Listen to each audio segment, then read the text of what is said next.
Hi everyone, welcome back to Brookdale Farm. At last we're out and have started our harvest. The harvester we're using at the moment is a New Holland TR88. The TR stands for twin rotor, and on the front we have a 30-foot open front comb on it, 30-foot open front on it. This is not a comb style front, it's the open front. This machine is from the mid-90s, I think, but it still does a pretty good job. So let's get up and I'll show you how it all works. Okay, so coming into the cab here, we've got a passenger seat here, which is where I put my notes and everything like that. The controls are a little bit unusual in here. We still have a steering wheel, that's a good start. The first pedal down on the floor is to fold our auger in and out. This is our unloading auger for when we're putting the grain out into the truck. On this side we have two brake pedals and a little pedal down here which controls this big reel sitting in front of us, and you can slide that forward and backwards, closer to us, further away from us, and that changes the way it picks up the crop. Down here we've got a lever to adjust the concave, and we have the handbrake. Now on the main control console we've got this lever here, goes forward and backwards. This is a hydrostatic drive, this machine, so the further forward we push the lever, the faster we go. Back there is neutral, and then we bring it back to go in reverse. We do also have a 4-speed gearbox down here. For really thick crops where we want to go really slow, we use first gear. For transport along the road we use fourth gear. Ignition key for starting it, and throttle over here. This bit here controls all the harvesting operations. If we lift this button up, that puts the harvester into gear, and this one to put the front into gear. This is our unloading auger. This one here controls the speed that the reel out the front is spinning at, and then we can manually set that, or we can turn it off, or it can go onto auto. We have two other switches here for our separator. So our rotor speed, that's those twin rotors that I was talking about, that's our thresher speed, is what it used to be called. We can make that faster and slower, and our fan speed up here. Then we've got a whole bundle of gauges here. We want all of these red lights to be off when we're going. This one's not working for some reason, so this red light is always on, and it means the normal light never comes on. These tell us if we have a problem with any of the things. So we've got a light for when our bin is full, our grain bin, and then lights to tell us whether everything else is working properly. This display here gives us our rotor speed, and this display here gives us engine speed, fan speed, or ground speed. Then we've got all our engine gauges on the side here. The other thing I forgot to tell you, on this joystick here, there's 3 switches, 1, 2, and a third one round the back here. This one here raises and lowers the front. Now on this machine, and I thought this was a little bit of a gimmick when I got this machine actually, we can actually tilt the front sideways when we're on hills. And this switch does this, does the tilting. When I drove this the first year I used it, I found that was actually really useful on some of the hilly countries. And this last switch round here is to raise and lower the reel out there. I think that's probably all we need to look at right now. We also have the GPS here, which is just telling us how many hectares we're covering and that sort of thing, to give us a little bit of an idea of yield. All right, we'll start it up and we'll show you how it works. Okay, so to start up, we turn the key, we get the horrible buzzers coming on to tell us that everything is wrong. Start the machine. First we want to pull the thresher clutch into gear, and it beeps to tell us that all of these things are wrong. Then we want to pull the front clutch into gear. That makes everything down the front gear turn. Now we've still got all of these lights on until we rev the engine up. So we open the throttle right up. This gives us our engine revs here.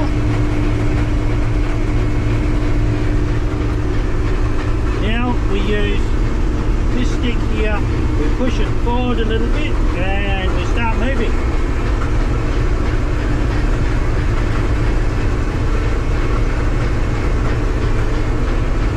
Now we're going to use this button to lower the comb into the crop.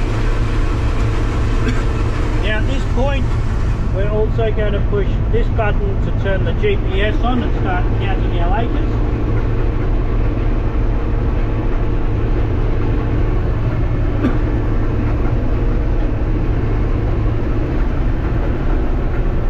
Now we have to keep an eye across this whole comb the whole time. It can be very dangerous if we pick up a rock. It's a really good way to start a fire, but it also can do a lot of damage to your machine if you're not watching. If you pick up a rock and it goes through the pressure.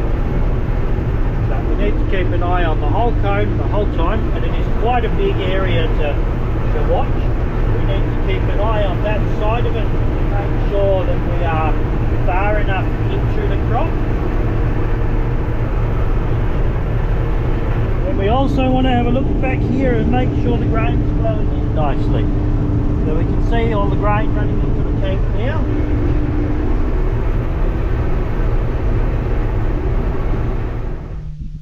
So today we are harvesting oats. This is used for horse feed and sheep feed and porridge if you want to roll it and turn it into porridge. Oats is a really easy crop to harvest. It threshes quite well, and you can see just from doing that we've got rid of a lot of the husk and we've got some clean oats here. So we don't need to thresh it too hard, and then we just need a little bit of wind from the fan and the harvester to blow all the husk out, and we're done. It's much easier to thresh than wheat or anything like that.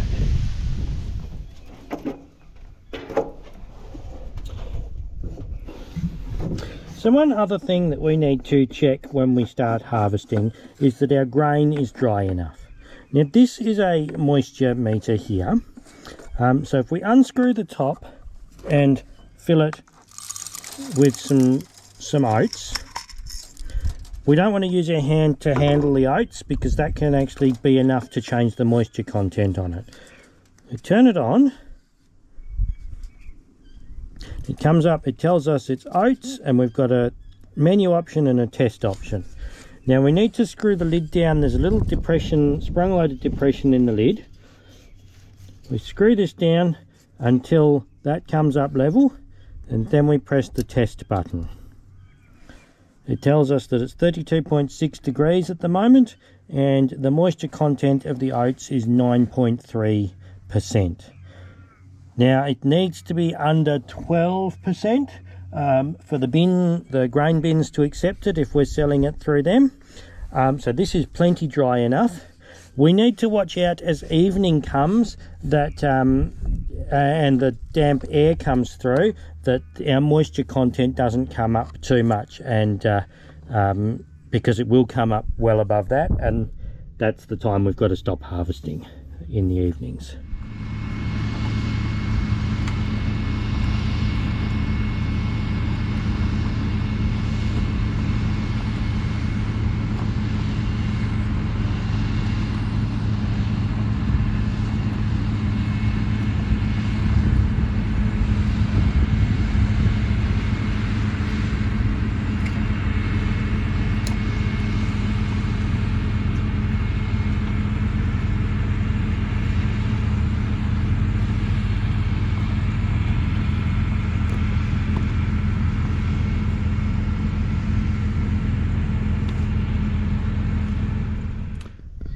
So this is the corner of the paddock that was flooded in an earlier video I did, and just over there is where I bogged the ute on the driveway.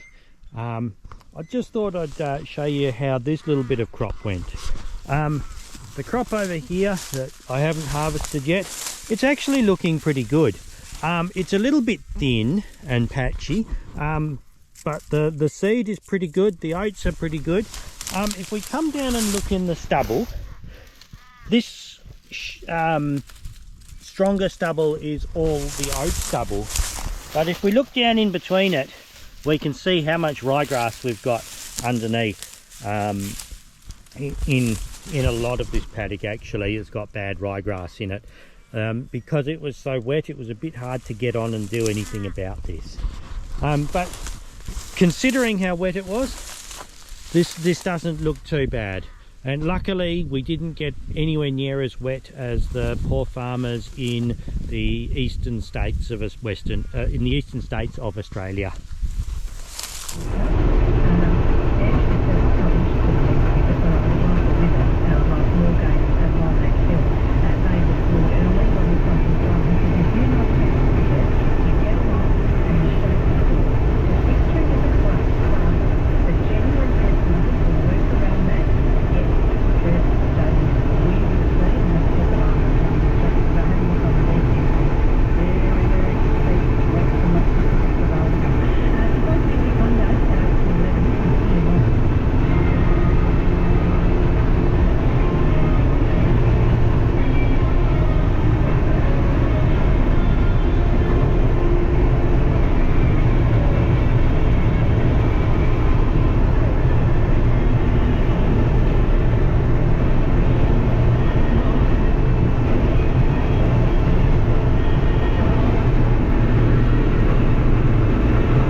Okay, I've just stopped up here for a minute.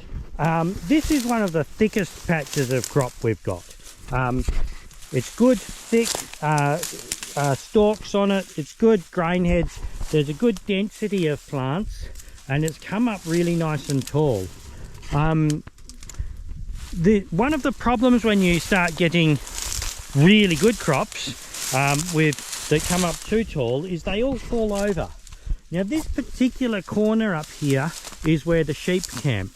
So it's when the sheep are allowed in this paddock. Obviously they're not allowed in while it's being cropped.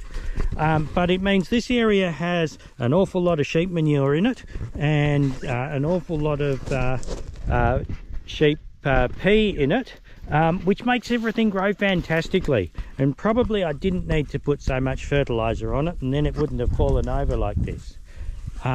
Also, if you're putting out urea and you double up or overlap or put too much on, it will also fall over like this.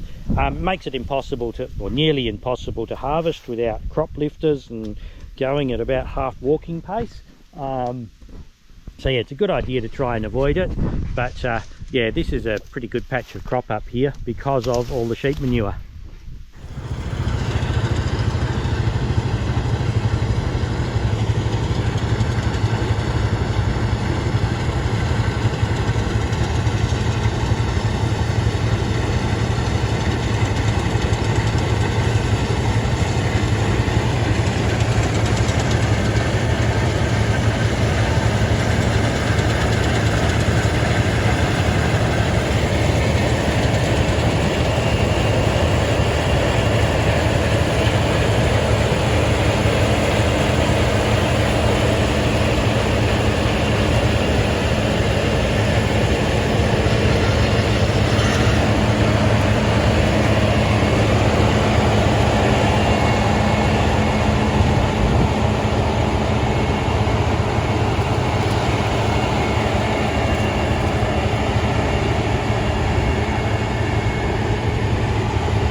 Thanks very much for watching. I hope you've enjoyed this video, and I hope to see you again next time. Thanks. Bye.